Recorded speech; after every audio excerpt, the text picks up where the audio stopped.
The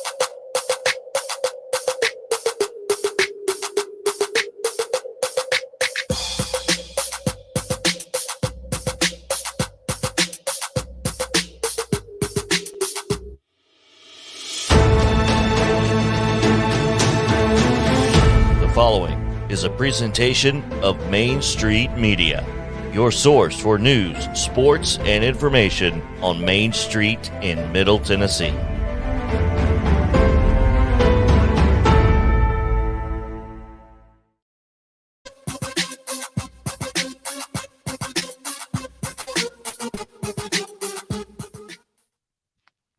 Mo, what's up, bro? Let me say something else, too, about Mo Patton. Mo has done it all. I mean, he's covered the Titans. He's covered the Vols. He's done high school. He's a fantastic writer. He's now actually hosting a talk show every day in Columbia that is outstanding. I got to tell you, you guys just killed it this weekend. As 2021 comes to an end, so too does the holiday rush we love so much. What about it, boys? I am so glad Christmas is over. If folks did not follow you guys this weekend, boy, they missed the treat. Speaking of treats, better late than never. So he comes by playing Santa Claus, drops off some bags, and takes off. Well, in a bag is Chex Mix for the three of us. So I hand off Chris and JP's to Chris, and I've eaten mine. And Joe, you see where that got us. Yeah. JP, don't worry about it. Anything that tastes that bad won't go bad. It's non-perishable. Is that what you're saying? Ghost, Chex Mix, and cockroaches, nuclear war, all of that. But we don't always get what we want. Chris, it's okay. Everybody understands keyboard indie, and I did have some. I'm going to seek professional help, brother. So out with the holiday cheer and back to hard-hitting opinions. Let me try to be as polite and politically correct as I can.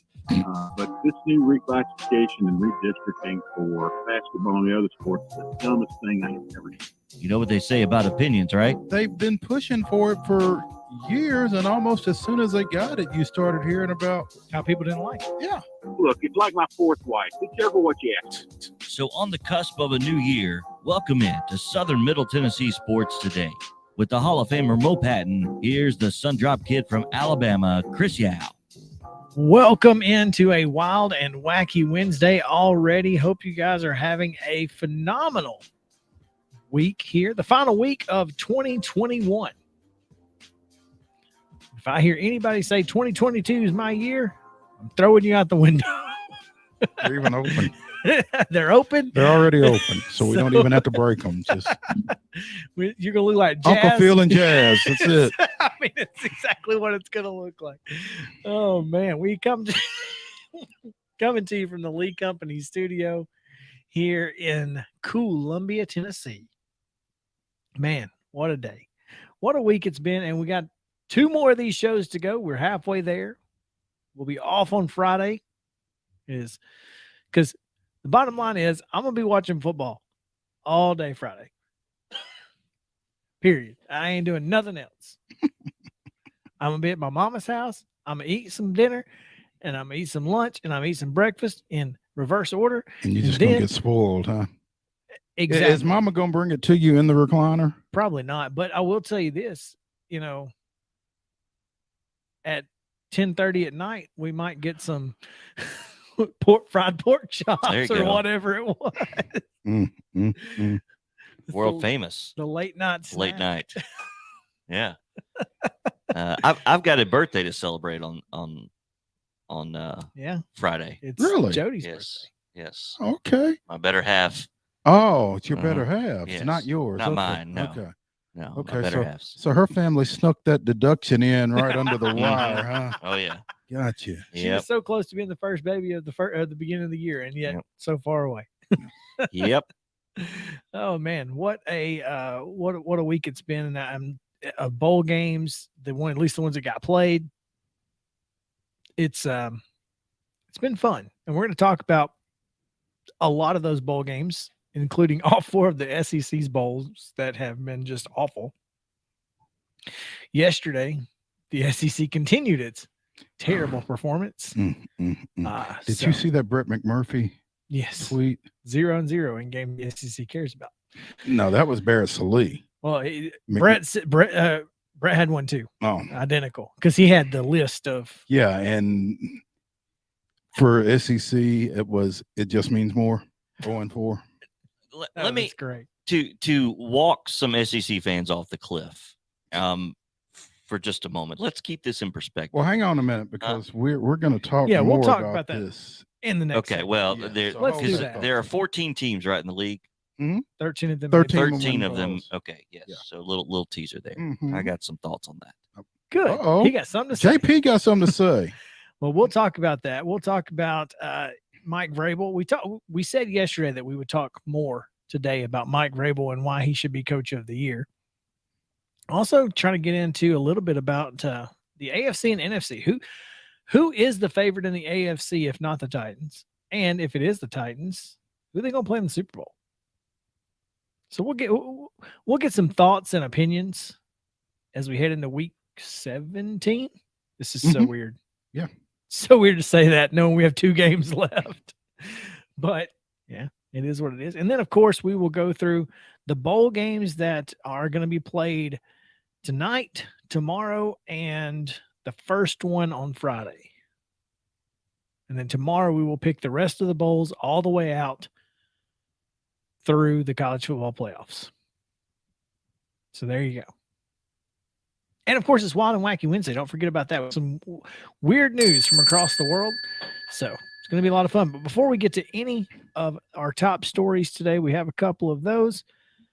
We need to give you yesterday's results, today's schedule on the rundown. This is the rundown. In girls basketball action on Tuesday night, Richland defeated Forest 54-33 at the Richland Christmas Classic. Also down there, it was Summertown defeating Spring Hill 59-46. Over at the Above the Rim Classic in Centerville, Columbia Academy defeated host Hickman County 42-39. At the Next Level Classic at Christ Presbyterian Academy, it was the host Lady Lions 48, Independence 23. Today, we have some results already. Forest down Spring Hill over at Richland 56-45. It was Loretto out in the Smokies 58-47 winners over Jackson Southside. And again, down at Richland, it was Huntland 58, Santa Fe 43. Those are all girls' scores as well. Okay, in boys action from yesterday, Spring Hill defeated Somerset Christian Kentucky 74-54 at the Lake Cumberland Holiday Classic. Down at Richland, Lawrence County defeated Ardmore, Alabama 81-28. It was Carroll of Ohio 62, Mount Pleasant 26 over in Pigeon Forge. Down at Richland, it was the host Raiders defeating Forest 59-48 and Summertown defeating Huntland 85-38. At the King of the Hill Classic, host Summit down Station Camp 45-38, story on Main Street, Murray.com. Columbia Academy over at Hickman County in that Above the Rim Classic. The Bulldogs a 69-44 winner over Hickman County today. Over the Bulldogs. Over the Bulldogs. You're right. The visiting Bulldogs over the host Bulldogs. In Wednesday action down at Santa Fe, it was down at Richland, Santa Fe 73, Ardmore 58, and Independence, and pretty much dominating 96-46 against Lighthouse Christian in the King of the Hill Classic. Yeah. Wilco Super Duels took place up at Franklin this morning. Round 1, it was Summit defeating Franklin 38-37, Fairview over Battleground Academy 45-27, Nolansville 49, Centennial 25, and Brentwood 57, Independence 18. In the second round, it was Independence defeating Battleground Academy 42-28, Franklin over Fairview 42-31, Nolansville 48, Brentwood 34, and Summit 61-15 over Centennial. In round 3, it was Franklin 43, Independence 36, Nolansville over Battleground Academy 48-22, Fairview down Centennial 38-36, and Summit edged Brentwood 39-36. In the fourth round, Summit a 54-18 winner over Battleground Academy. It was Brentwood 43, Fairview 34, Independence down Centennial 51-30, and Nolansville a 64-15 winner over Franklin. In high school basketball action upcoming today or in progress, Independence girls played Siegel today in the Next Level Classic up at CPA. At the Above the Rim Classic over at Hickman County, Columbia Academy's girls played Lipscomb Academy at 7 o'clock tonight. Columbia Academy's boys played Middle Tennessee Heat at 8:30 tonight. And Spring Hills boys continue their run at the Lake Cumberland Holiday Classic in Somerset, Kentucky. Down at Richland at 3 o'clock, it was Clay County and Gleason in girls action. Following that, Loretta's boys took on Lawrence County. At 6 o'clock tonight, it is Summertown's girls scheduled to take on Richland. And at 7:30, the boys of Summertown will also take on the host Raiders. At the King of the Hill Holiday Classic at Summertown today, earlier it was Riverdale and Station Camp. Right about now, Lebanon and Rockvale play in one semifinal, and at 4:30, Summit and Page will play. NCAA men's action tonight. Tennessee is at Alabama. 8 p.m. tip on ESPN2. I assume you can hear it simulcast on these airwaves. Alabama on 101, Tennessee on 103. NHL action tonight. The Preds are back in action. They take on the Washington Capitals in D.C. at 6 p.m. puck drop. And in the NBA, it's the Lakers visiting the Grizzlies at 7 p.m. That is an NBA TV game. So I don't even know how you watch that, but there you go. That's going to do it for today's rundown. We barely got it in under the wire there. That's about 5 minutes. A lot of stuff. A lot of stuff. Would be just dumb to start this show without the biggest news of the day or the night last night, and that is, of course, a voice of many my age childhood, and of course, a phenomenal football coach and motivator of the Little Giants after his bus broke down in the movie. John Madden passed away at the age of 85.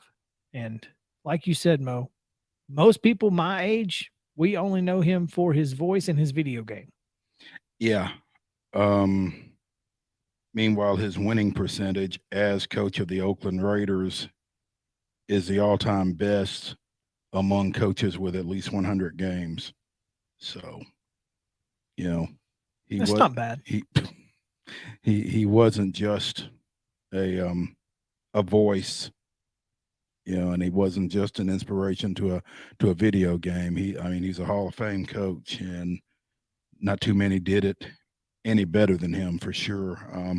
Some of those old Oakland Raider teams with Stabler and Bolitnikoff and Tatum and all those head knockers on defense, when you could actually do that stuff, you know,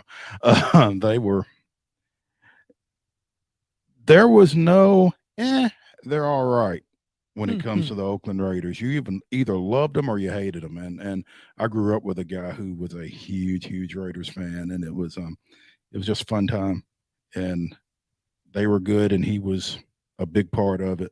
And, you know, when I saw it, when I heard it, it was just kind of like, it didn't hit me to the degree that Hank Aaron did back in January, but it was just it felt like another part of your childhood kind of gone to some degree.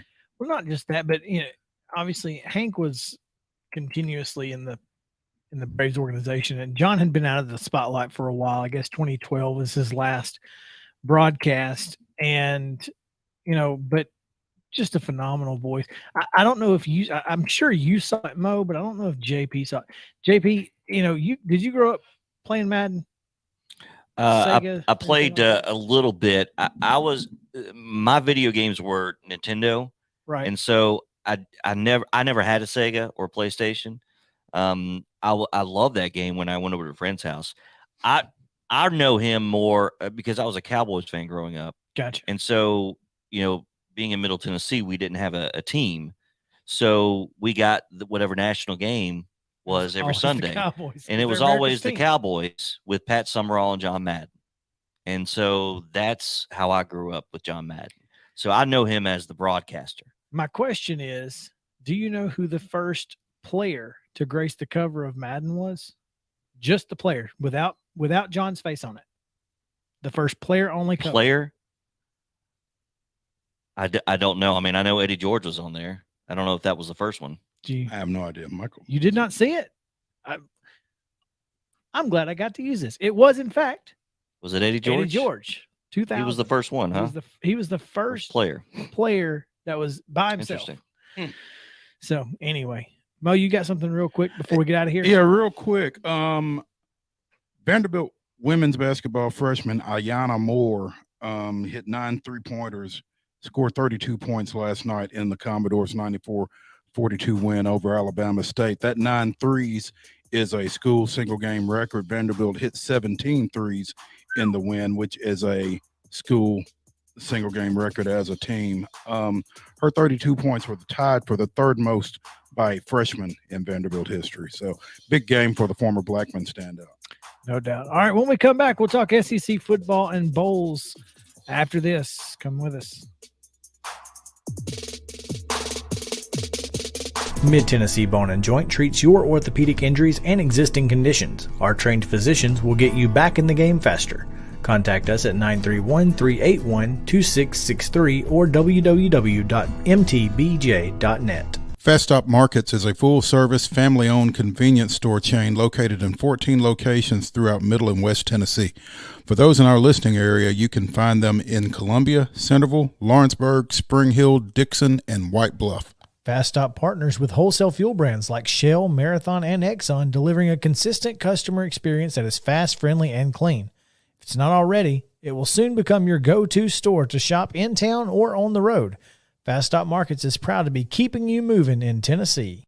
Keep your home as comfortable as possible. If you have any issues with your air conditioner, electrical, or plumbing systems, call Lee Company. Our techs use visual findings and other technology tools to add transparency and clarity. You see what we see, whether we're in a crawl space or on the roof. We're here 24/7, so if you need us, call us. Lee Company. Call 931-548-4448 today or schedule your appointment at leecompany.com. That's leecompany.com. Hey folks, while we take a quick break from the show, I want to tell you about our friends over at Custom Stone Handlers in downtown Columbia. Ned Rich and his team at Custom Stone Handlers believe in leadership. And outside of the military, our greatest leader building platform is sports. Custom Stone Handlers proudly encourages young people to get in the game. You can contact them today at 931-490-4990 or visit CustomStonehandlers.com. Mid-Tennessee Bone and Joint has been the official sports medicine provider for Murray County Schools for more than 40 years. We specialize in orthopedic injuries, and our Ortho Quick walk-in service lets you bypass the ER. Visit us online at www.mtbj.net.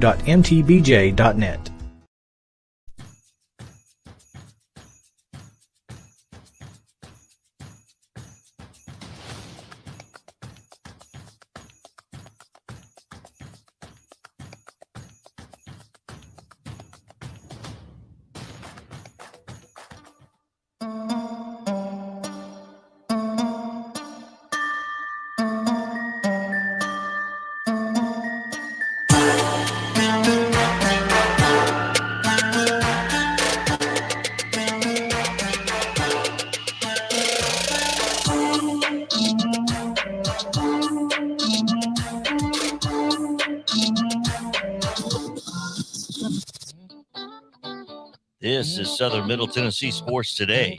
Sports talk like it used to be. You know, like your crazy uncle used to listen to. Only better. Here's Chris and Mo. Welcome back in to this Wednesday edition of Southern Middle Tennessee Sports Today, presented by Mid-Tennessee Bone and Joint. Again, coming to you from the Lee Company studio here in the Front Porch Sports headquarters of 1017 FM in Columbia, Tennessee. Glad to have you with us here as we roll on with football talk. We got a lot of it today. We're going to talk about the SEC here in a moment. We've got some NFL conversations to have in the next segment. And then, of course, in hour two, we will break down 6 of the next bowl games. So should be a lot of fun. Stay with us throughout. We appreciate you guys hanging out with us. And, of course, our final segment of the day is Wild and Wacky Wednesday, where we give you the weirdest and wildest news from across the world. And I have got some good ones today. UPI came through. So, in segment 1, Mo, it appeared that JP was rather passionate about the fact that the Southeastern Conference is 0-4, by the way. 4 losses in 2021 matches the total losses over the last 2 years for the SEC in bowl games. Now, 2021 has been a weird year. We know that, especially for parity in college football. Is this, and then on top of that, whatever players were with COVID, because apparently Mississippi State had a bunch out last night. They had 10 starters out. Then you've got opt-outs, like apparently, some teams have had to deal with that. And you're going to have that at a more at the SEC Power 5 level than you're going to have at the G5 level, like those teams that they were playing. So is it time to hit the panic button, I guess? And JP said he's got some perspective. Let's see what JP's perspective is, because I'm curious, and we can go from there. Before JP gives his perspective, I just want to. I know what direction he's going in with this, and I agree with him. So, go ahead. Well, as I teased before in the opening segment, 14 teams we have in the Southeastern Conference, correct? Mm-hmm. 14. All right. How many qualified for a bowl? All but one. All but one. Which one was that, JP? That would be 13. Well, that's beside the point. That has nothing to do with this conversation. Okay? Has nothing to do with this conversation. Neither here nor there. Yeah. So 13 teams, SEC teams are participating or had the opportunity to participate in bowls. We've already had one that bailed, Texas A&M, right? They're the only ones, I think, so far. Oh, yeah. They were getting beat. Probably should have had a couple of others that decided not to play, but neither here nor there.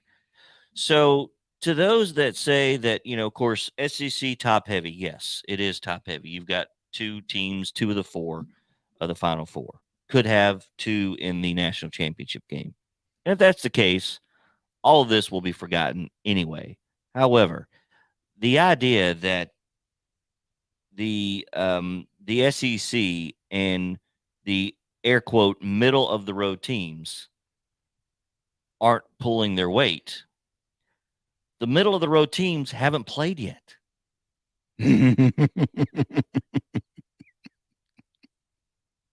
Who's played? Missouri. Trash. They were 12th, 13th in the league. Who else has played? Mississippi State. They were. I don't know that Mississippi State was trash, but they were trash last night. They were losing. They were the biggest surprise so far. But Missouri, Mississippi State, Auburn, yeah, and Florida. And you look at the record for Florida and who they lost to. Losing to Central Florida is not that big. Florida was again in the bottom third of the SEC this year. Of these teams that have lost are bottom third of the league. Florida was 6th in the 7-team SEC East. Thank you. Now Missouri was 4th, or tied for 4th. Auburn was 6th in the SEC East. Okay. West, excuse me. Yeah. And 6th. Mississippi State was in a 3-way tie for 3rd. Okay. So could be 5th. Mm-hmm. And probably got selected based on that. Mm-hmm. They were not selected as the third best of the West. Right. No, they were selected because the Liberty Bowl got a choice, and they're going to go with Starkville. Yeah. Well, and that made sense. But you're right. You're right. And on top of that, and I've said this for years and years and years, one of the reasons that the SEC bowl record is either really impressive or it's really bad is because typically they end up playing teams that finish much higher in their conference, and the SEC team did because of the BCS and the college football playoff taking those teams away, taking the top two teams away.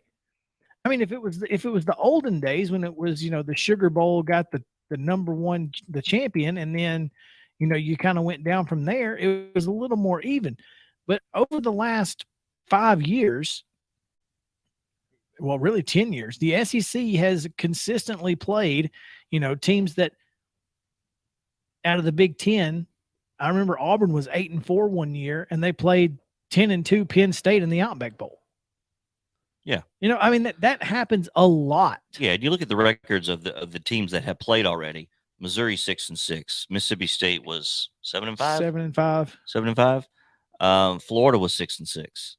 And Auburn was 6-6. 6-6. They ended up 6-7. Every one of those SEC teams, their opponent had a better record.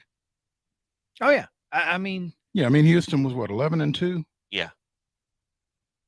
Ranked top 20 in the country and probably shouldn't have won the game.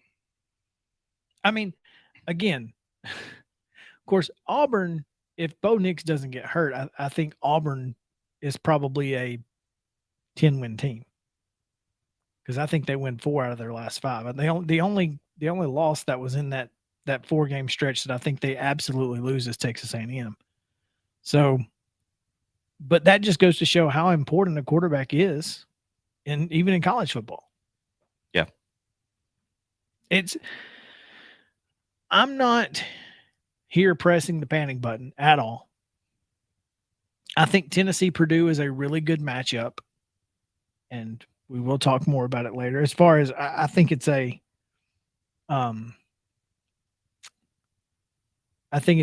fair matchup, more fair than the others have been, if that makes sense.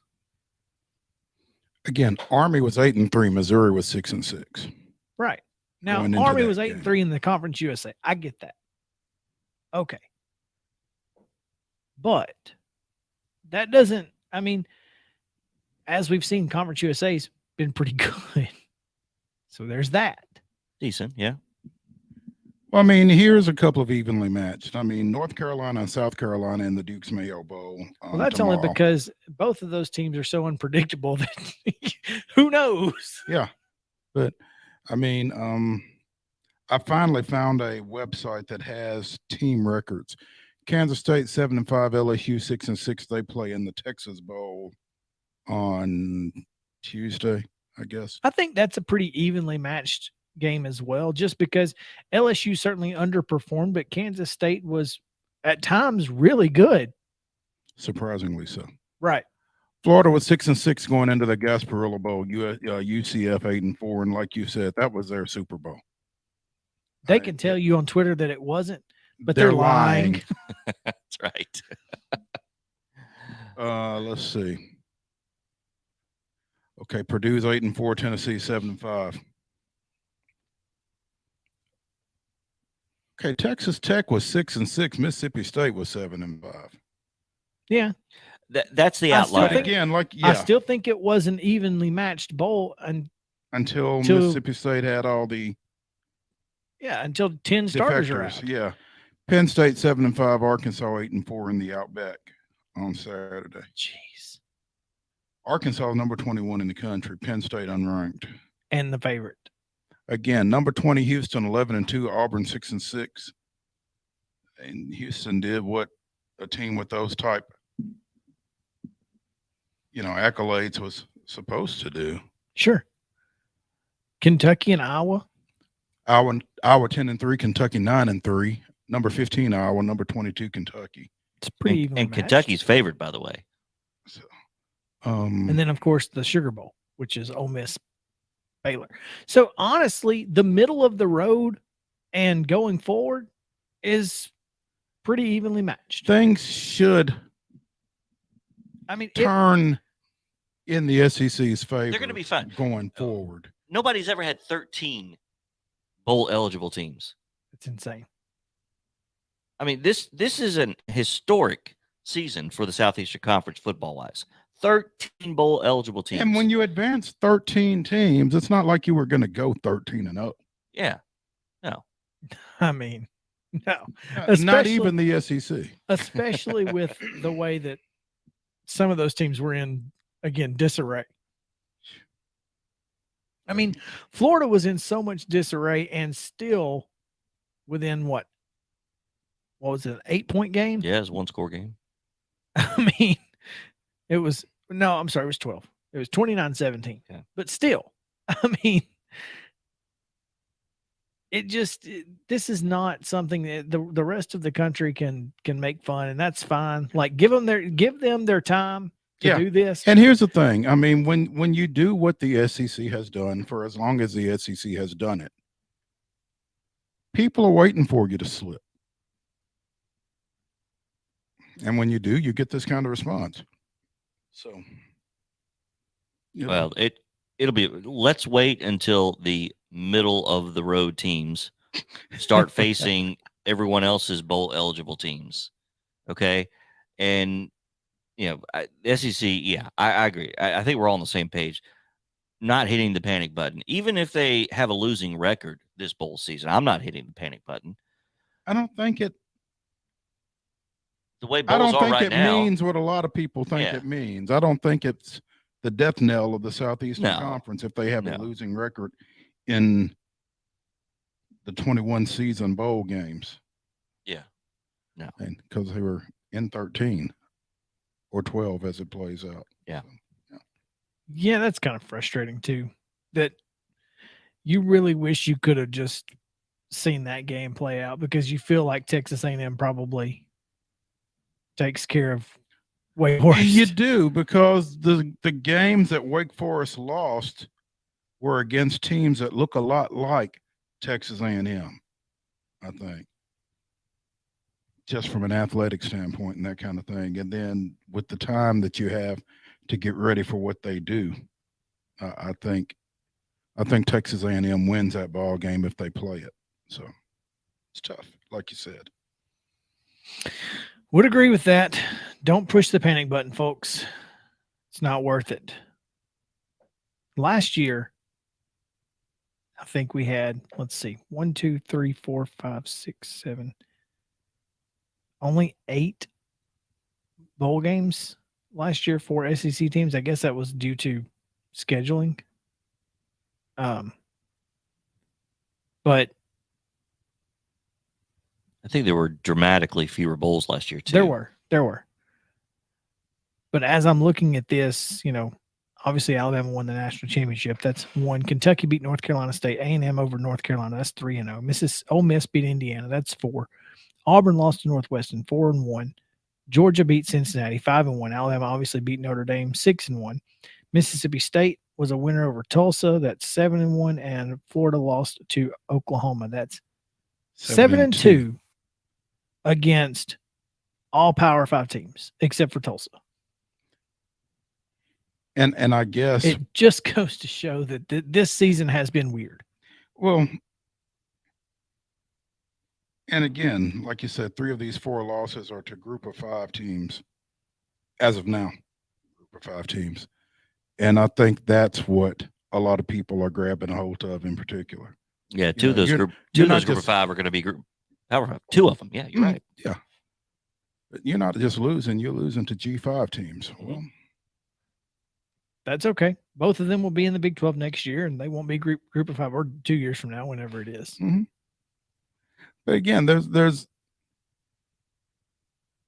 and I'm just tired of that narrative. There's mitigating factors there, which other folks would say are excuses. But one person's excuse is another person's explanation. Right.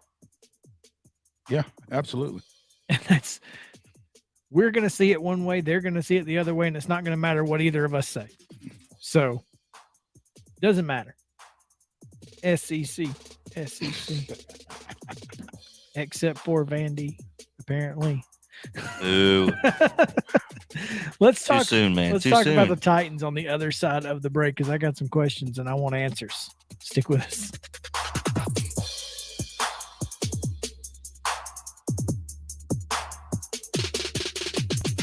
Mid-Tennessee Bone and Joint treats your orthopedic injuries and existing conditions. Our trained physicians will get you back in the game faster. Contact us at 931-381-2663 or www.mtbj.net. Fast Stop Markets is a full-service, family-owned convenience store chain located in 14 locations throughout Middle and West Tennessee. For those in our listening area, you can find them in Columbia, Centerville, Lawrenceburg, Spring Hill, Dixon, and White Bluff. Fast Stop partners with wholesale fuel brands like Shell, Marathon, and Exxon, delivering a consistent customer experience that is fast, friendly, and clean. If it's not already, it will soon become your go-to store to shop in town or on the road. Fast Stop Markets is proud to be keeping you moving in Tennessee. Keep your home as comfortable as possible. If you have any issues with your air conditioner, electrical, or plumbing systems, call Lee Company. Our techs use visual findings and other technology tools to add transparency and clarity. You see what we see, whether we're in a crawl space or on the roof. We're here 24/7, so if you need us, call us. Lee Company. Call 931-548-4448 today or schedule your appointment at leecompany.com. That's leecompany.com. Hey folks, while we take a quick break from the show, I want to tell you about our friends over at Custom Stone Handlers in downtown Columbia. Ned Rich and his team at Custom Stone Handlers believe in leadership. And outside of the military, our greatest leader building platform is sports. Custom Stone Handlers proudly encourages young people to get in the game. You can contact them today at 931-490-4990 or visit CustomStonehandlers.com. Mid-Tennessee Bone & Joint has been the official sports medicine provider for Murray County Schools for more than 40 years. We specialize in orthopedic injuries, and our Ortho Quick walk-in service lets you bypass the ER. Visit us online at www.mtbj.net.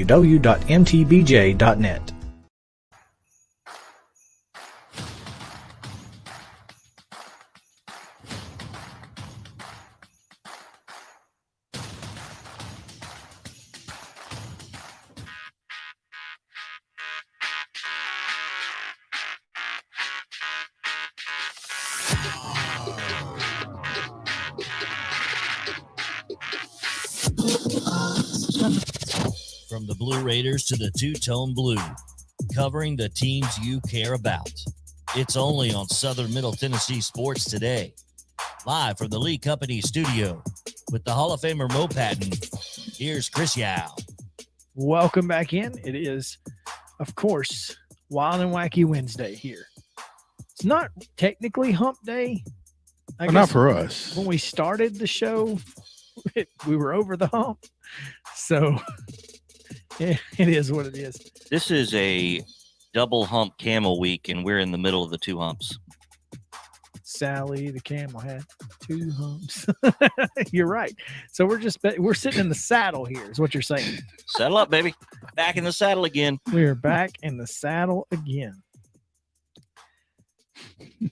That's a good, I mean, you're right. It is a double hump week. And that's okay, because Friday, it's obviously New Year's Eve, and we hope that you will enjoy the festivities that are happening around here in Southern Middle Tennessee. I know right here in Columbia, we have the Mule Drop that will take place at midnight. Of course, the Mule House just across the way here is hosting their Great Gatsby 100th anniversary party. So the Roaring 20s. Enjoy those festivities responsibly. Enjoy responsibly. Yes, because if you've not noticed, the COVID outbreak is rampant And real. and that wasn't even what I was thinking about, but yeah. yes, well, I mean, look, the bottom line is a lot of folks are getting this. The numbers are up, so be careful. We want you to be able to enjoy New Year's Day bowl games and beyond. And of course, high school basketball. We got bad weather coming, and my wife is, making sure that I'm aware. She's like, "Hey, if you're going to a ball game, one, make sure they don't cancel, and two, be careful if they don't." So, yeah, I'll be down at Richland tonight. We'd hate to get to Linville or to Centerville and find out they're not playing. Right, Centerville especially. Now, Richland, it's a long way for me, but I mean, boy, that's a long. Centerville is not an easy place to get back to Franklin from. So, anyway, we have a really good football team right here in Nashville this year with the way the Titans have played, and yet national media just doesn't care. I'm seeing nothing but who's going to challenge the Chiefs in the AFC. Well, it's the Colts or it's the Bills. Nobody thinks the Titans have a chance. The thing is, the Colts are closer to not being in the playoffs than they are to the number one spot. Well, they're 8-1 in their last 9. Oh, okay. They're pretty good. And those are the only 9 that count, right? Well, if you're talking about playing the best football at the right time, that's probably it's actually probably not great because you've now played your best football, and I don't think you're peaking necessarily. But the Colts are going to be a tough team. We don't want to see the Colts. One, we've played them twice, and two, I mean, it's who wants to see us? Apparently anybody, according to the rest of the national media. Here's the thing. The Titans are the 2 seed with a not exactly outside chance at being the 1 seed. And yet they get to actually, conversely from Alabama, they actually are the underdogs. And I think that's exactly the way Mike Vrabel would prefer it. Now, when you say they're the underdogs, you mean for this, or I mean, in perception of the media. Oh, yeah. Oh, yeah, absolutely. But they're not for this game, are they? What is? No, I'm talking about for the playoffs. Yeah. I'm talking about in the AFC as a whole. Mhm. To get to the Super Bowl, the Titans would be the 4th pick. I think people would pick the Patriots before they would pick the Titans to go to the Super Bowl. Mhm. I think they would pick Chiefs, the Bills, the Colts, the Patriots, and then the Titans. So maybe the 5th pick of the 8 teams that get in. So, yeah, they're the underdogs. They got everything to gain, nothing to lose. Oh, and by the way, Taylor Lewan and Roger Saffold are back. So the left side of your line is looking good. Nate Davis has been put on the COVID list. So I guess if it's 5 days, then I guess he could play. I don't know. Wednesday, Thursday, Friday, Saturday, Sunday. I don't know. I don't know if they count today as a day or if they count Sunday as a day, or I just don't know. But it's for us, it just feels like this is a team that's bound for success in the playoffs, even if it means another return trip to Arrowhead.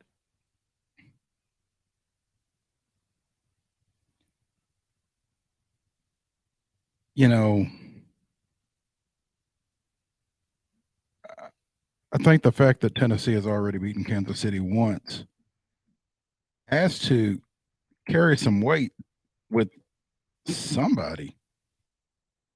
I don't think Kansas City wants to see the Titans. I mean, they certainly don't want to see a healthy Titans.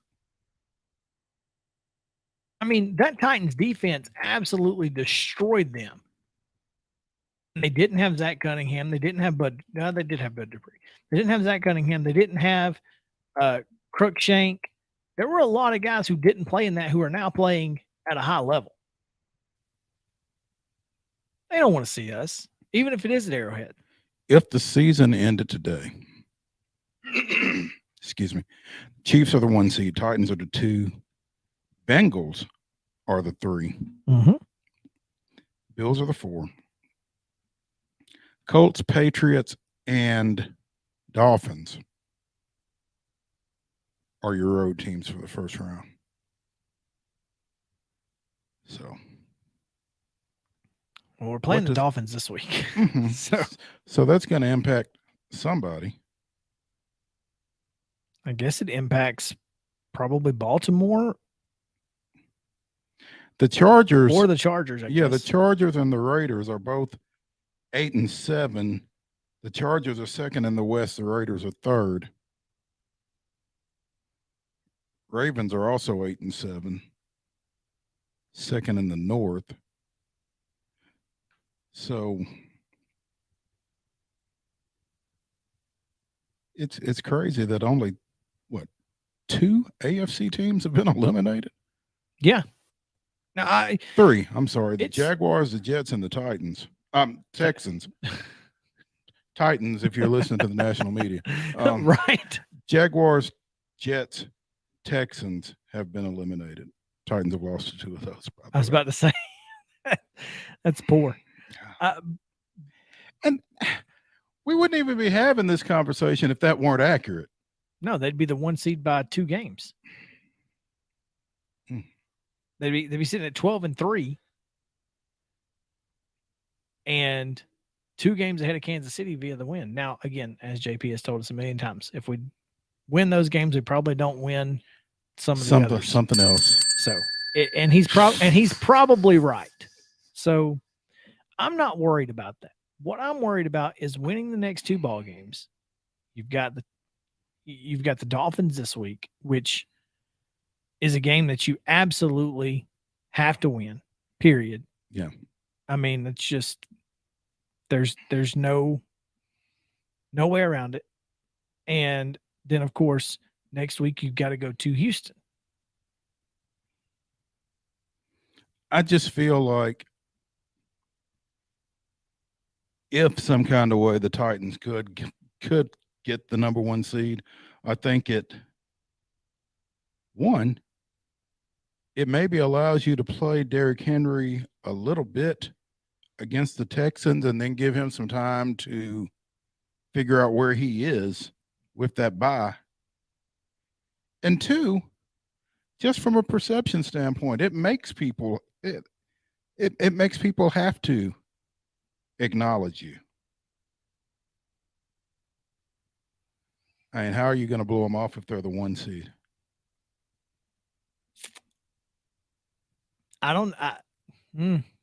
They've been doing it all year. Even when the Titans were within that run, they just don't look like a great team. They just don't look like a great team. Well, you're right. They didn't look like a great team because they didn't have very good football players, and yet they were still winning. That was the whole point, guys. Well, that's what we were trying to tell you. I mean, what does a great team look like? The one with the most points on the side of on their side of the scoreboard at the end of the game. That's what great teams look like. That's kind of what I thought. And yet. You're right. This team has played 50-plus starters, 88 players, NFL records, both of those. And you're going to tell me that Frank Reich is the coach of the year? And they're sitting here with double-digit wins with 2 games remaining. I mean, this isn't even, well, they only won 10 games because it's a 17-game season. No, they already took care of that. Because that's what the talk would be if they finish 11-6. Well, they only won 11 games because it was a 17-game season. Except you get out here 12-5, mm-hmm. and then you're talking. All right. Is Mike Vrabel not, in your opinion, by far the coach of the year? If not him, who? Everybody else is saying Matt LaFleur. Folks. Based on what? It's Green Bay. They were supposed to do what they've done. They're Green Bay. And here's the thing. Now, to be fair, the Titans were supposed to do what they've done. But not the way they've done it. Boom. Dings. All the dings. Give me the dings. Yeah. Wake up over there. That's the thing. Yeah. Mike Vrabel, what he's done with the way he's done it. A patchwork roster. Bubblegum and chicken wire. Absolutely. There's no question in my mind that this is the best coaching job I may have ever seen in the regular season of an NFL team. Any team. I mean, my goodness. You're talking about playing guys. 50-something starters. You're playing guys who other teams don't even want on their practice squad. You know, we joked about it. They need mechanics jerseys with first names on them. You know, my name is. We said we're going to put a patch on the front that says, "Hi, my name is," because we didn't know who. I didn't know who the one guy was. I had no idea. One of the receivers. They called a receiver's name, and I was like, "Who?" I mean, how does that happen? And you know, a lot of folks are saying there's not been a lot of talk about Derrick Henry, but rest assured, he's going to be back at some point, even if it's the first game of the playoffs. That's why you need that bye, by the way, so he doesn't have to play. But Tell him I'm coming. when that happens, you know, a lot of folks are going to be very, very scared because a fresh-legged Derrick Henry against an Tired and deep beat up NFL defense. Yep. scary. It's okay. It's going to be fun. It is going to be fun. A lot of folks talking about Aaron Rodgers MVP. Is he? Will the real Slim Shady please stand up? We're going to let JP drive on the other side of the break. You better watch out. I guess on video it doesn't matter. You better just be careful. We need to get out of here before something happens because Slim don't care about your mom. Let's talk bowl games on the other side. Come back with us.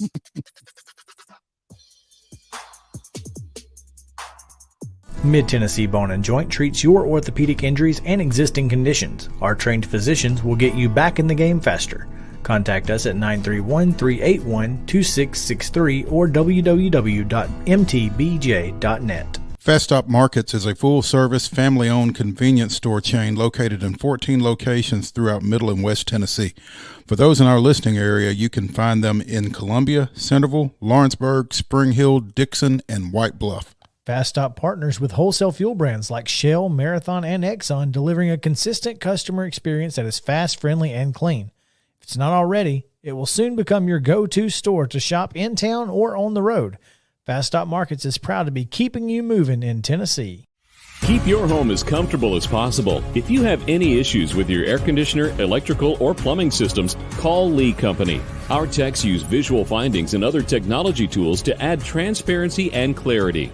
You see what we see, whether we're in a crawl space or on the roof. We're here 24/7, so if you need us, call us. Lee Company. Call 931-548-4448 today or schedule your appointment at leecompany.com. That's leecompany.com. Hey folks, while we take a quick break from the show, I want to tell you about our friends over at Custom Stone Handlers in downtown Columbia. Ned Rich and his team at Custom Stone Handlers believe in leadership. And outside of the military, our greatest leader building platform is sports. Custom Stone Handlers proudly encourages young people to get in the game. You can contact them today at 931-490-4990 or visit CustomStonehandlers.com.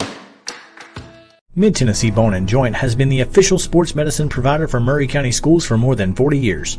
We specialize in orthopedic injuries, and our Ortho Quick walk-in service lets you bypass the ER. Visit us online at www.mtbj.net.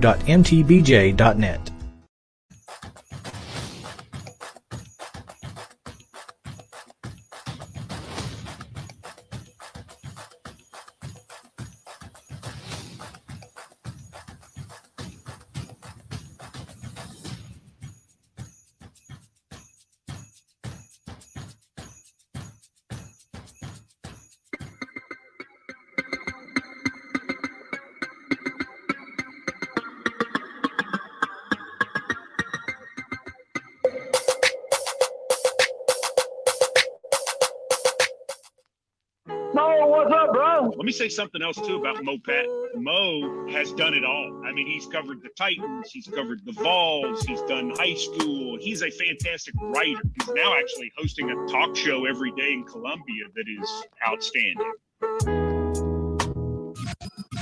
I got to tell you, you guys just killed it this weekend. As 2021 comes to an end, so too does the holiday rush we love so much. What about it, boys? I am so glad Christmas is over. If folks did not follow you guys this weekend, boy, they missed a treat. Speaking of treats, better late than never. So he comes by playing Santa Claus, drops off some bags, and takes off. Well, in a bag is Chex Mix for the three of us. So I hand off Chris and JP's to Chris, and I've eaten mine. And Joe, you see where that got us. Yeah. JP, don't worry about it. Anything tastes that bad won't go bad. It's non-perishable. Is that what you're saying? Ghost chicks, mix, and cockroaches. Nuclear war, all the time. But we don't always get what we want. Chris, it's okay. Everybody understands keyboard envy, and I did have some. I'm going to seek professional help, brother. So out with the holiday cheer and back to hard-hitting opinions. Let me try to be as polite and politically correct as I can. But this new reclassification and redistricting for basketball and the other sports is the dumbest thing I have ever seen. You know what they say about opinions, right? They've been pushing for it for years, and almost as soon as they got it, you started hearing about How people didn't like it. yeah. Look, it's like my fourth wife. Be careful what you ask. So on the cusp of a new year, welcome in to Southern Middle Tennessee Sports Today. With the Hall of Famer Mo Patton, here's the Sun Drop Kid from Alabama, Chris Yao. Should have went and got me a sun drop in the break. Wait a minute. So you're no longer the eggnog kid? What's I mean, it's still the holidays. it right? is. Yeah, but we could still. Yeah, I we could still. I probably drink a lot less eggnog than I do Sun drop. sun drop. But I mix either with bourbon. That's why they made sun drop, wasn't it? To mix with George Stickle. Isn't that the whole reason sun drop exists?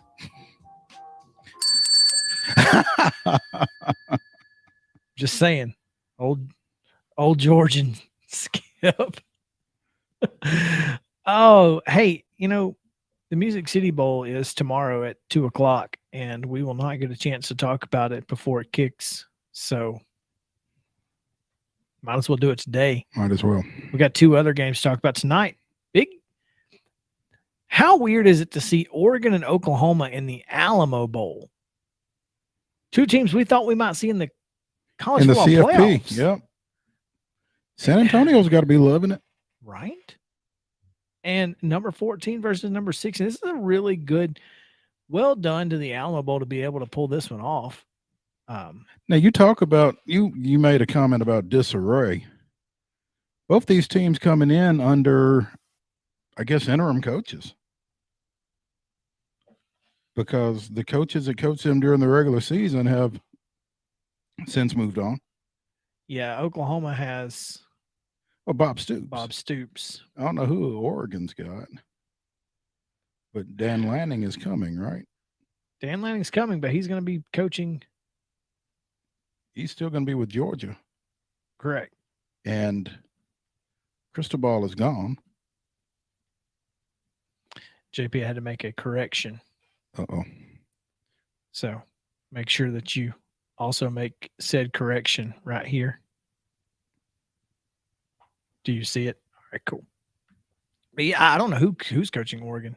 It's a phenomenal question. I wish I could look that up, but I wouldn't know where to start. So Well, you could type Oregon interim coach into your search bar, and you could come up with Brian McClendon. there you go. Who is he? Well, I think at one time he was a Georgia assistant, but more specifically, yeah. Well, I don't know who. I don't know what his He had to be on relationship is staff, to right? Oregon. I would think, yeah. He had to be on Cristobal's staff. Interesting.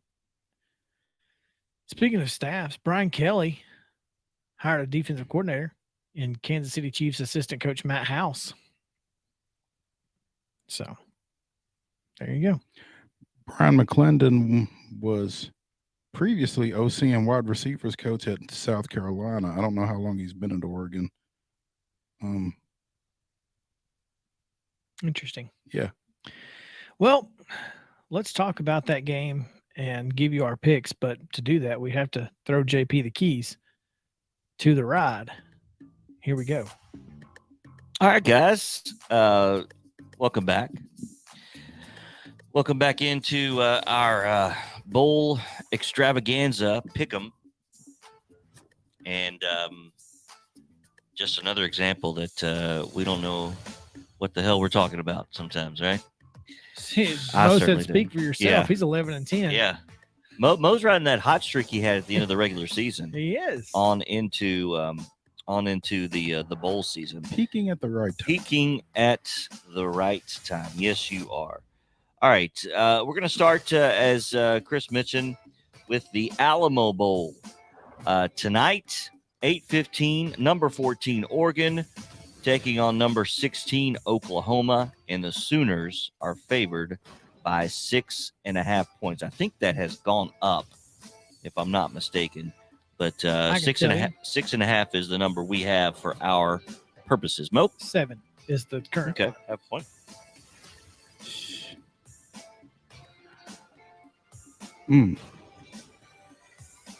Having, what we've gotten out of Oklahoma all year has just been so all over the board. 6.5 sounds like a lot for them to cover. And I just don't have a whole lot of confidence that they can. I'm going with Oregon. I don't know who is and who isn't playing in this game, other than I do know that Caleb Williams is playing. Although I'm not sure how much that means. What does that mean? Kennedy Brooks has a 1,000-yard rusher. Travis Dye's a 1,000-yard rusher for Oregon. This is just a weird game, and I think it could go either way, and that's why I think 6.5 is a little too much, and I've got the Ducks. All right. You know who's coaching Oklahoma, right? That's right. Bob Stoops. Big Game Bob, as they call him in Oklahoma. I don't know if anybody else calls it that. But it's a good nickname. Whether it's true or not, it's a good nickname.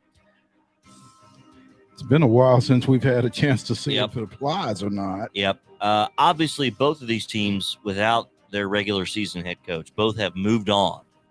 Neither were fired. Both have moved on to greener pastures, so to speak.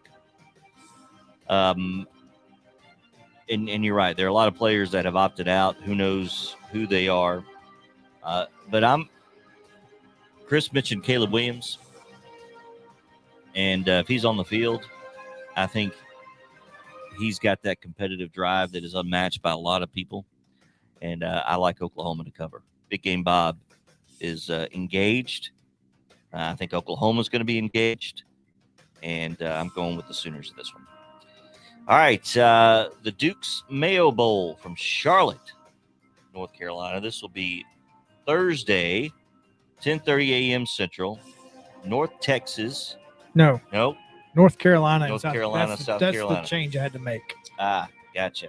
I got the all right, we'll hide that. I apologize. No, you're fine. It is North Carolina and South Carolina. 5.5 points, Mo, in favor of North Carolina.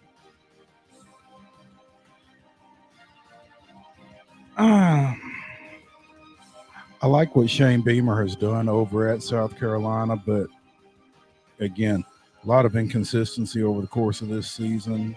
I'm going with the Tar Heels. You and everybody else who's betting on this, because the line has moved to 10 from 5.5. That's a lot. That's a big jump. Almost double. I mean, my gosh. So if they had it at 5.5 and it's moved to 10, I don't think there's any question. Here's the thing. North Carolina is as unpredictable as any team I've ever seen. South Carolina has not been great at any point this year. And I don't think. Let me just say this. I would not take North Carolina at 10. Okay. Well, I think I would. I think I'd take them either way. And Really? I'm going with All right. the Tar Heels. Okay. Now that I got that changed, I can put that back up. My apologies. I saw the line change, and I thought that's what you're talking about. South Carolina, North Carolina, as we mentioned, Thursday from Charlotte. That I know is accurate. All right, 5.5 points to the fact that it's gone up to 10. I definitely like North Carolina in this one. I'm going against, by the way, my strategy of going against the majority of pickers based on our system that we have here, the Bowl Mania, Capital One Bowl Mania. It tells us how many people that of the thousands or millions or whoever's doing this, what percentage are on teams. 70% are on North Carolina. I've been going against the majority. And the bowl game's not so good. It hadn't worked out for us. Not so We're good. both at 8 and 13. Yeah. So yeah. So I'm just going to go with my gut for today and for the rest of the way, and we'll see how that goes. I like North Carolina, and that makes me feel better that the line has gone up to 10, and we got it at 5.5. It feels like a steal. It does. Feels like a steal. All right, and then finally, we've got the Music City Bowl. Of course, Tennessee versus Purdue, and 2.5-point favorite for Purdue. Is that right? Is that accurate? 2.5 points in Is favor of Purdue. Now, has that changed since then? Completely flipped. That's what I Tennessee is thought. a touchdown favorite. That's They're what I 6.5 point favorite. Tennessee is a 6.5 point favorite, but we're getting Purdue at -2.5.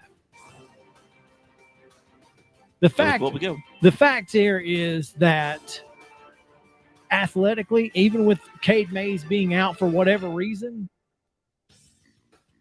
Purdue has nobody that can match up with Velus Jones at all. Or with Cedric Tillman. And I don't know that they can rush the passer even with Cade being out, because Hendon Hooker is elusive enough that he's going to make time for himself and he will find those guys open. This is going at -2.5 Purdue. It's not even a question at all. Great opportunity for former Independent standout TJ Sheffield to come home.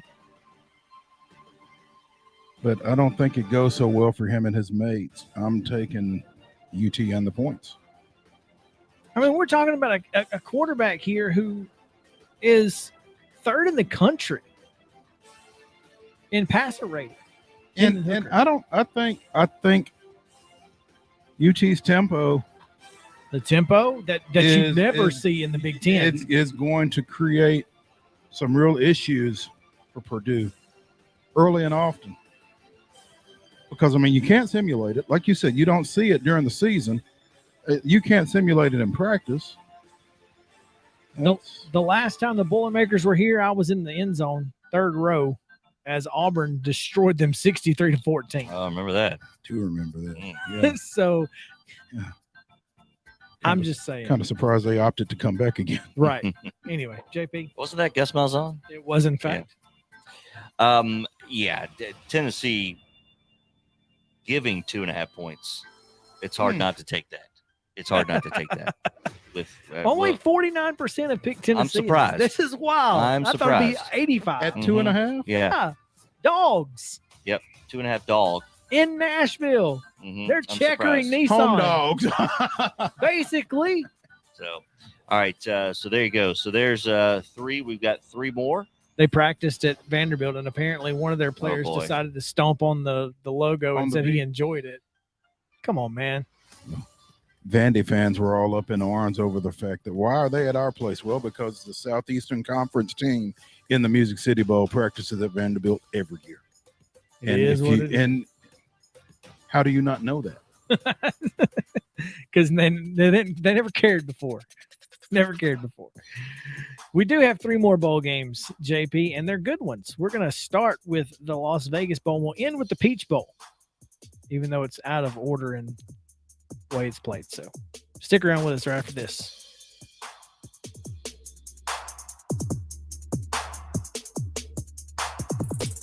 Mid-Tennessee Bone and Joint treats your orthopedic injuries and existing conditions. Our trained physicians will get you back in the game faster. Contact us at 931-381-2663 or www.mtbj.net. Fast Stop Markets is a full-service, family-owned convenience store chain located in 14 locations throughout Middle and West Tennessee. For those in our listening area, you can find them in Columbia, Centerville, Lawrenceburg, Spring Hill, Dixon, and White Bluff. Fast Stop partners with wholesale fuel brands like Shell, Marathon, and Exxon, delivering a consistent customer experience that is fast, friendly, and clean. If it's not already, it will soon become your go-to store to shop in town or on the road.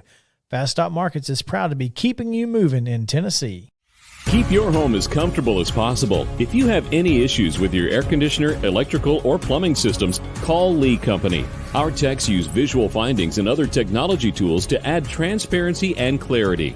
You see what we see, whether we're in a crawl space or on the roof. We're here 24/7, so if you need us, call us. Lee Company. Call 931-548-4448 today or schedule your appointment at leecompany.com. That's leecompany.com.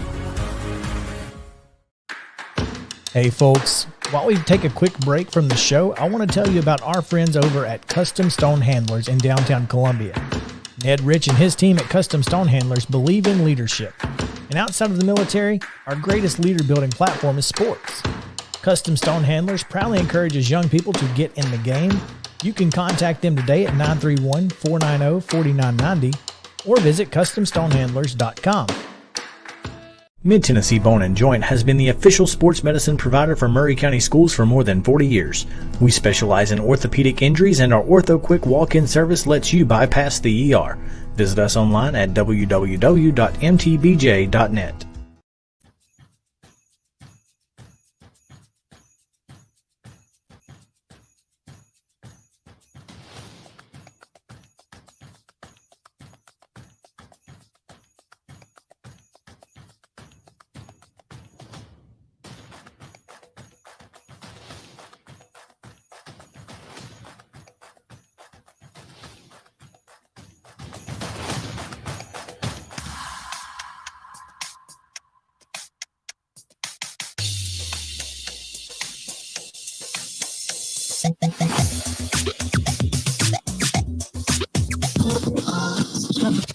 The sports talk show you've always wanted. It's Southern Middle Tennessee Sports Today. From preps to pros. Live from the Lee Company studio. With the Hall of Famer Mo Patton, here's Chris Yao. Welcome back in Southern Middle Tennessee Sports Today, presented by Mid-Tennessee Bone & Joint. We are, in fact, in the Lee Company studio and the Front Porch Sports headquarters, 101.7 FM here in Columbia, Tennessee. Glad to have you with us. Still continuing to break down bowl games. This is kind of, it's kind of tough because we've talked about how, we don't know who's in, who's out, especially with all the coaching changes, who's coaching. But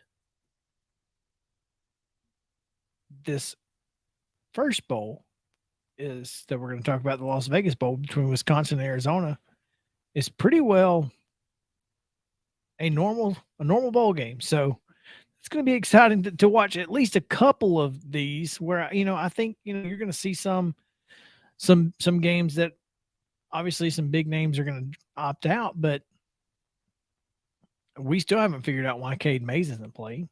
He was on the 2 deep yesterday. So my guess is it's got to be COVID. You would think. Because they released their flip sheet yesterday and he was playing. I also noticed that Tennessee only had like 4 players on their 2 deep that would not be eligible to return next year.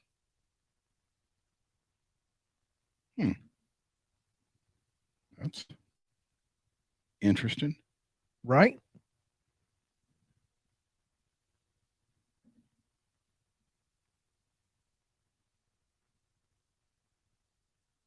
Yes. Just making sure the weather's good. Sorry. It's all good. JP, take it away. You ready? All right. So we continue on. We've got the Las Vegas Bowl, as Chris mentioned. It is Wisconsin versus Arizona State. This will be Thursday night, 9:30 Central. And the Badgers, 6.5-point favorites over Arizona State, and the team that plays to win the game. Mo? I see what you did there. Yeah. Struggled trying to pick Wisconsin all year. But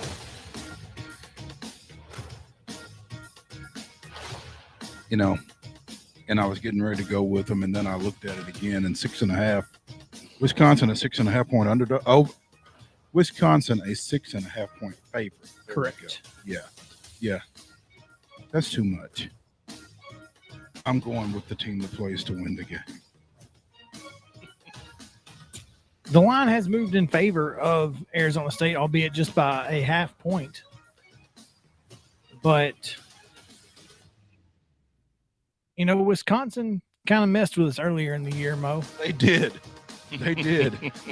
And I'm still a little scarred and scared. So that's why I'm going with Wisconsin. So you're going to let them mess with you one more time, huh? Not happening again. I think Arizona State's been so inconsistent. I think Wisconsin has been more consistent, even though not terribly consistent, but more consistent. More so than Arizona State. Everything is relative. Mhm. For that, I do like Wisconsin in this one to cover. I struggled with this one. Yeah, it's not an easy one. 6.5. That's that kind of no man's land. It's a touchdown, but it's kind of weird. Yep. Yeah. So this was, for me, of the 6 games that we have or will pick, this was the toughest. Because it's an evenly matched bowl game against 2 teams that we don't know a whole lot about, and that have been wildly inconsistent. Exactly. Year. That's the key right there, is the wildly inconsistent. interestingly enough, though, both teams 8-4. I didn't realize Arizona State had 8 wins. I didn't realize Wisconsin had 8 wins. There you go. Good Lord. So, but here's the thing: they were winning, but they weren't covering. Yeah. In a lot of instances too. Yep. So they had some big numbers. So all right. So we'll move on to the Gator Bowl. Friday morning, 10 a.m. Wake Forest. They found an opponent, not Texas A&M. It is Rutgers, due to their scores of whatever they call it. APR. Yeah. Vandy usually is high on that. But they were not in the they were in the 5 close. to 7 range. No. So Rutgers and Wisconsin, Wake Forest, an 11.5 point favorite over the Scarlet Knights of Rutgers. I'm biased, but I'm expecting Wake Forest to cover this number and hopefully a whole lot more. Give me the Deacons. Here's the thing. Wake Forest should win this game by a bunch. They should. The line has moved to 15. Wow. And at 15, there's no chance I'm taking them. There's no chance. 11.5 is high enough. And I'm going to take them at 11.5. But I don't feel great about it. You wouldn't take them at 15? 2 touchdowns. This is a Rutgers team who, had shut it down. That's true, but I feel like they've had time to get back. Couple But weeks. this is the type team, though, that Wake has beaten up on all year. That's true. Either way, I'm taking them to cover the 11.5. But you wouldn't have 15. Probably not. But boy, you look at these scores.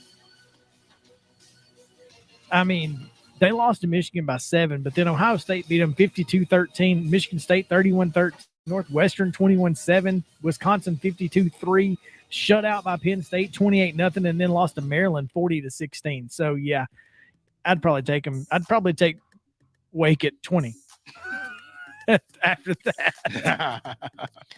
This has that just really strange feel to it. Well, it's a strange game. Because, for obvious reasons. And, this is the one I'm going to take that flyer out on. That the unexpected is going to happen. Why? I don't know. Don't overthink. I know. Yeah. Yeah. Last time you said Yeah, that. last time. Yeah. I'm not falling for that one again. Not falling for the banana in the tailpipe. I got you. I understand. I think there's just something about, the exuberance of being able to play when they weren't expecting to play, the looseness that they'll have. I think Wake is going to feel a little pressure because they are the heavy favorite. and the team that they were supposed to play would have been a favorite over them, and now they're the favorite. I just feel that the pressure's there, and Rutgers is going to play so loose they're going to get out early, and I think they'll cover. I'm not saying they're going to win, but I think they definitely cover 11.5. So I'm going with the Scarlet Knights. Going with the Scarlet Knights. There you go. All right, so that gets us to the Peach Bowl, Peach right? Bowl. Peach Bowl. All right, this is Thursday at 6 p.m. So the first New Year's Six Bowl is going to be Thursday night. Number 12 Pitt, the ACC champ, versus number 10 Michigan State. And our line has Pitt as a 3.5-point favorite. Pitt, a 3.5-point favorite over the Spartans of Michigan State. Mo? I think Michigan State was disappointed with that Michigan game, and I think they bounced back, in front of a national audience. I think that's going to be a real motivating factor for them. I like the Spartans in this one. Well, the line has completely flipped in favor of Michigan State. They are now a 2.5-point favorite. Wow. 5 point. 5 points. 6. Is it? I don't 3.5. 3.5. Yeah. 2.5. Yeah, Two and it a is half. 6. Yeah, look at that math. Remember when Tennessee fans were upset about losing to Pitt? Yeah. And now you go, oh, okay, well, they weren't so Mainly bad. you? Yeah. I was very upset, and I still think that Tennessee wins if Hendon Hooker starts the game. But whatever punt block Tennessee used, I guess Pittsburgh shored up that early because they had that punt that turned into a touchdown early. But I this is just one of those games where you feel like Pittsburgh is. Both of these teams feel fortunate to be there. Neither one of these teams were expected to be in a New Year's Six Bowl at the start of this season. Michigan State was picked to finish like 4th or 5th in their division. True. And of course, when you're able to run the football, And they are. Oh, No, wait a minute. That's right. That's right. Is Walker playing? No, I don't Kenneth believe Walker he III is not playing. When you're able to run the football, you can win these type games. Is the offensive line playing? Most of them are. Okay.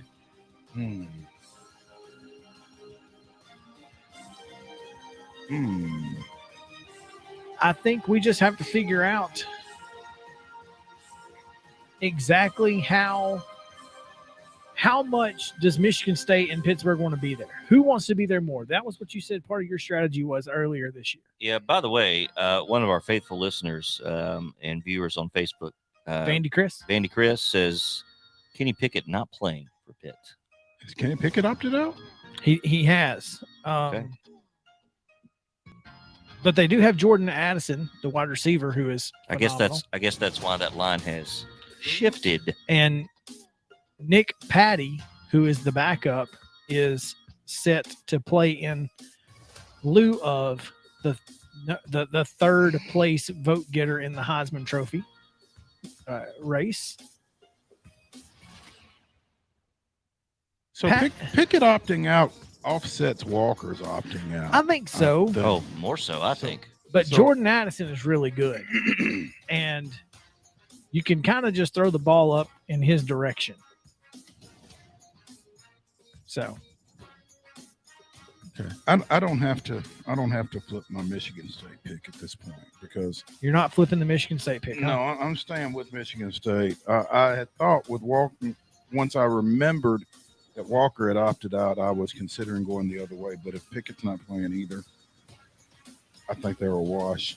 And to JP's point, I feel like Michigan State is just going to be more motivated in this ball game. I think so too. And initially I picked Michigan State, so I think I'm just going to go with it. I'm going to go with the Spartans here. Clearly that's where all the smart money is. Well, when you can get them as an underdog and it's flipped to them as a favorite. Right. It's like the Tennessee numbers. It's free money.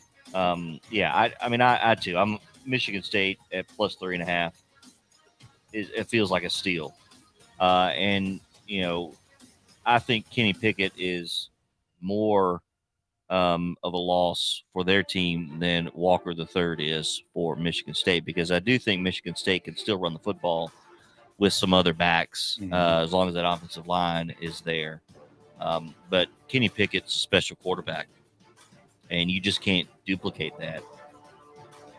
So I like Michigan State for sure. All right. That's going to do it for our 6 bowl games. We got a couple minutes left. We can Scrolling through Twitter as I am wont to do. go ahead. Apparently, Ron Slay at 3HL agrees with our take on the SEC's bowl performance to this point. I'm not sure what he said, but at E2DBG, Ron Slay 35, SEC comments are spot on, Slay. Mississippi State had 10 starters out. Army didn't have to tackle Tyler Beatty, and Mizzou's quarterback sat out. Auburn's without its quarterback. Yep. And the dumpster fire that is Florida. Weird postseason football. Yep. To which Slay replied, "That's all I'm saying. But when you bring up facts like this, they start saying, oh, you're biased." LOL. Most He seasons might be a little biased, but he's also right. There you go. Most seasons, just because you're biased doesn't make you wrong. Yeah. Most seasons, 3 of those 4 teams probably are not bowl eligible. There were a lot of circumstances, and again, we're kind of rehashing, but perhaps new audience. But to that point, there were a lot of circumstances that had to happen for all of those teams to become bowl eligible. Yeah, they just beat up on each other. Well, Florida escaped with Missouri, the win over Florida, Florida South State, Carolina, that sort of thing. at the end. Yeah. That Florida State, I think, had that game won. Florida and Missouri were particularly bad in different ways this year. Yes, they were. Oh, it's a wild and wacky Wednesday. Come back. We have wild and wacky coming up right after this. Stick around. Mid-Tennessee Bone and Joint treats your orthopedic injuries and existing conditions. Our trained physicians will get you back in the game faster. Contact us at 931-381-2663 or www.mtbj.net. Fast Stop Markets is a full-service, family-owned convenience store chain located in 14 locations throughout Middle and West Tennessee. For those in our listening area, you can find them in Columbia, Centerville, Lawrenceburg, Spring Hill, Dixon, and White Bluff. Fast Stop partners with wholesale fuel brands like Shell, Marathon, and Exxon, delivering a consistent customer experience that is fast, friendly, and clean. If it's not already, it will soon become your go-to store to shop in town or on the road. Fast Stop Markets is proud to be keeping you moving in Tennessee. Keep your home as comfortable as possible. If you have any issues with your air conditioner, electrical, or plumbing systems, call Lee Company. Our techs use visual findings and other technology tools to add transparency and clarity. You see what we see, whether we're in a crawl space or on the roof. We're here 24/7, so if you need us, call us. Lee Company. Call 931-548-4448 today or schedule your appointment at leecompany.com. That's leecompany.com. Hey folks, while we take a quick break from the show, I want to tell you about our friends over at Custom Stone Handlers in downtown Columbia. Ned Rich and his team at Custom Stone Handlers believe in leadership. And outside of the military, our greatest leader building platform is sports. Custom Stone Handlers proudly encourages young people to get in the game. You can contact them today at 931-490-4990 or visit CustomStonehandlers.com. Mid-Tennessee Bone and Joint has been the official sports medicine provider for Murray County Schools for more than 40 years. We specialize in orthopedic injuries, and our Ortho Quick walk-in service lets you bypass the ER. Visit us online at www.mtbj.net.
It's Wild and Wacky Wednesday on Southern Middle Tennessee Sports Today with the two zaniest guys this side of the Duck River. It's like you joined a circus or something. Here's Chris and Mo. Welcome back in on this Wild and Wacky Wednesday as we are, boy, having a good one. I was just reading about the Holiday Bowl and how NC State, basically UCLA had to pull out of the game last night 4 hours before kickoff. And we mentioned it. We didn't talk about it. We mentioned it yesterday on the show. And apparently they reached out to like 10 teams to try to get somebody to come play in the next 2 or 3 days. And I feel like, that's a little much to ask. Hey, can you get all your guys to San Diego in the next 2 days? I don't know. I think it's San Diego. There's that. But It's not like it's Annapolis. But they were Twitter was pretty rough on UCLA, especially North Carolina State fans, as they should be, because if you remember in the College World Series, NC State had to play with like They played a 13 pitcher players. at first base. Yeah. They were pitching position players, and position players were and pitchers were playing positions. And they said, "Oh, you can't play because you ain't got a few defensive linemen." Scheme around that. Come on now. Put some linebackers up there and let's go. I got nothing for you. Yeah, right. Right. Oh man. But so sad. So sad. But it is Wild and Wacky Wednesday. We have a lot to get to. Looking forward to it. So let's dive in. Let's see here. Where do we want to start? Let's start in Tulsa. I got to figure out how to get from there we go. From Google Docs on my phone is very confusing. An Oklahoma store is pleading for the return of a statue stolen from outside its business under the cover of night. Decapolis, Decopolis. That's what it sounds like to me. Decapolis store on Route 66 in Tulsa said a man bearing a toolkit was recorded on security cameras outside the store Sunday night, moments before he was seen carrying away the store's statue. Do you guys want to know what the statue is of? Well, of course we do. Deinonychus.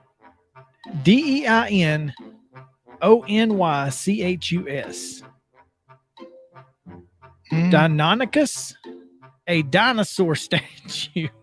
Oh. If anyone in the neighborhood finds a Deinonychus, let us know, the store said in a Facebook post. Like, come on now. If you're going to steal a statue, though, a dinosaur statue is definitely one I would steal. That's the one to steal. Although it's pretty easily recognizable. Yeah, I'm not sure what your point is of stealing a dinosaur, because what can you do with it? You can't display it. Where'd you get that dinosaur, bro? Oh, Where'd you get that dinosaur? Somebody's going to know, dude, where do you just get a regular dinosaur just chilling? No, that's that. You don't just buy that at the store. No. You got to take it from the store. It's not for sale. It was not for sale. And yet you've got it. I have it. Yeah. On Route 66, though, there's a lot of that kind of stuff, right? There's all kinds of. So I'm told. Goofy. I've not been on it either, but I've seen cars, which is supposed to have some sort of. Anyway. The housing market, pretty good right now if you're a seller.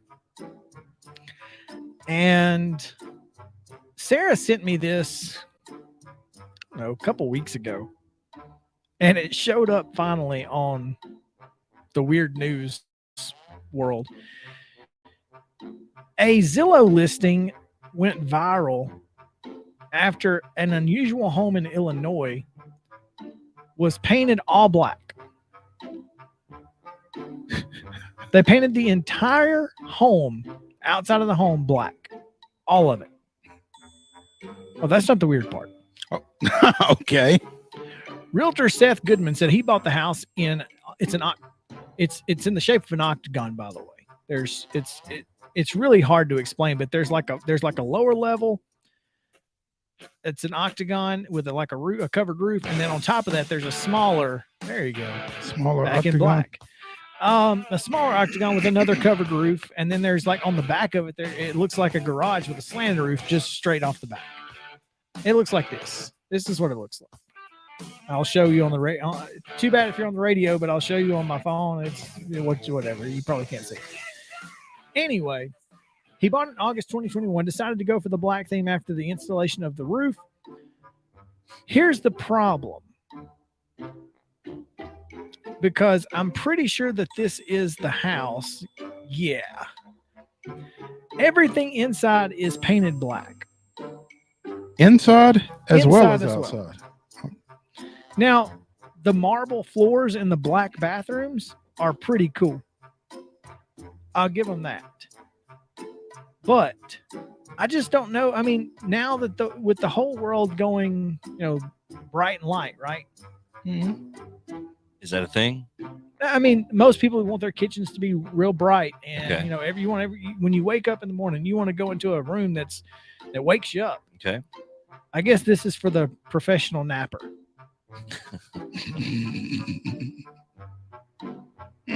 I don't know, man. I just don't know that I could live in a house that was just straight black. But apparently somebody can. I don't know if it's sold or not yet. I don't know. Would you buy it, JP? An all black house? All black. I probably not. No, I need a little color. Yeah, it sounds a little depressing. That's what I'm saying. I mean, it could be very formal. Black is formal.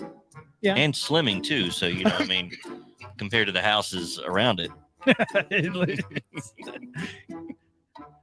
Thought you want your house to look bigger, not smaller. All right. Let me ask you this. You guys ever regifted anything?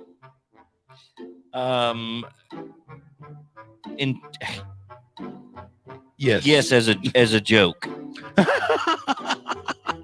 Yeah. So How did that go? you gave something back to somebody that gave it to you? Yeah, at friends giving Christmas or whatever, there was this platter. It was this teal massive leaf platter. Secret Santa type gift or what have you. You pass around, he still gives. It made its way through a couple. So like 3 years in a row, it was part of the gift giving. That's funny. 3 years? Yeah, I think it was at least 3 years. Mm-hmm. And we ended up with it. Moved. This is while Jody and I were in North Carolina, so it made the trip to Tennessee, and it resides now in Tennessee. At some point, we're gonna just You ship headed it. west out of the Cumberland Gap. Yeah. To Johnson City. Tennessee. Come on, geography. It's not how it works. No, not how it works. And it's not like it would have been hard. Anyway. Yeah. Your joke went on for 3 years. Well, a pair of New Hampshire brothers have been observing an unusual holiday tradition for now more than 3 decades. 34 years they've been regifting the same box of candy each year for Christmas. Oh, goodness. Ryan Wasson said he gave a Christmas-themed box of Lifesavers candy to his brother Eric as a joke in 1987 because he knew that he didn't like them. So Eric, he kept it all year so he could give it back. And now, every year since, the two exchanged the same box of candy. And this thing has been through the ringer. This is 1987's Lifesaver candy. I mean, and it's all still in the packaging. But yeah, they melted a year ago, so they look pretty sad. We've got the original box, and then we got a new box. They both go out, so the old ones are pretty sad. I wouldn't try them. From 1987? No, don't worry. Yeah, that's not even an issue. All right. By the way, going back to the all black house, Vandy Chris commented that throw a little gold in there, and I would buy it. JP would buy it. So, yeah, maybe that's a little gold accent. Yeah. Have you seen an orange house? I have not seen an orange Yeah. house now. Well, I guarantee you there's an orange house. I'm sure there is. I've seen They're some orange pink houses, cars. some little ones. Yeah. For you and me. For you and me. Vacation down the Gulf of Mexico. Yes, as a Mhm. matter of fact. Not soon enough. Mm-hmm. That's right. You'll be gone to the beach. Are you getting your toes in the sand soon? Hopefully. Good for you. But, it's kind of on hold for right now. We'll talk. Gotcha. Yeah, Okay. yeah. All good. Yeah. So, do you remember a few years ago, probably 2014 or so, when LG had the 3D TVs? Yeah. And you had to wear the glasses and all that. Mhm.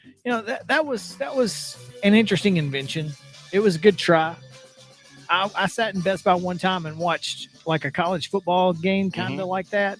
And when they ran out of the tunnel, it looked like they were running past you. Like that was kind of cool. But that was it. The rest of the game was boring in 3D, and my eyes hurt. Yeah. A A lot of professor effort. at a Japanese university unveiled his latest invention, a TV screen the viewer can taste. Oh, boy. I hope through the air. You don't have to lick the screen, right? Lick the screen. Yeah, lick the screen. This was invented during a worldwide pandemic. That makes a lot of sense. It's like, how What makes a lot of sense is someone actually licking it to find out if it works. Somebody had to figure it out if it works. I guess it was That's Mikey. He'll try. he'll eat anything.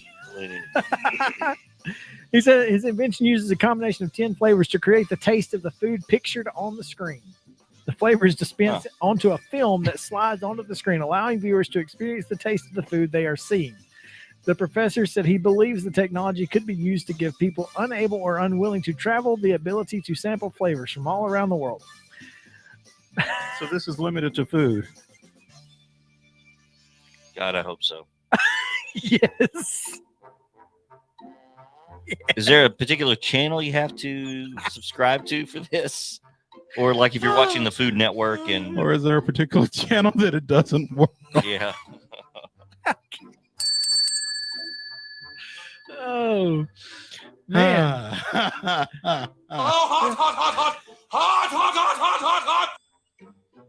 Homie. Okay, his name is Homei. So I'm calling him What up, Homie. homie? Homie. Miyashita said that his work is aimed at, quote, reviewing the relationship between humans and content. I designate humans as beings who cannot help but create, express, and consume content, and have a new name for humans: content respirators. Anybody who is creating TVs that you can taste is definitely calling humans content respirators. There's no question there. That makes perfect good sense.